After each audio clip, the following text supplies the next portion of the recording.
So ayun guys, at magandang umaga ulit sa inyo lahat at may i-unbox tayo. May titingnan tayong hard drive na na-order natin online. Hindi ko na sabihin kung anong shop at nalimutan ko na rin at matagal na.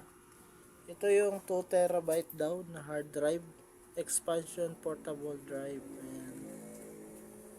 2 terabyte, ayan. Mura lang kasi ito na order, tinesting lang namin.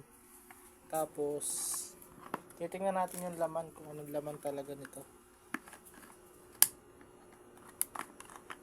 Hirap nga buksan nito eh.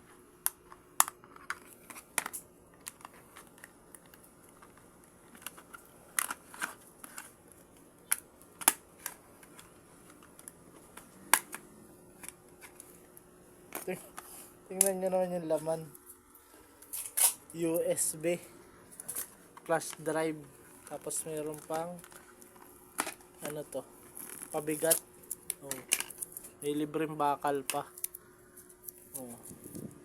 Galing. Para nga naman di halata na flash drive lang. Magaling pala yung mga nagbebenta nito. 2 terabyte. Tapos kaya pala unang pa lang, files pa lang corrupt na agad. So hanggang dito na lang guys, ingat-ingat na lang tayo sa mga nabibili natin. Kita kayo sila sa mga susunod na video.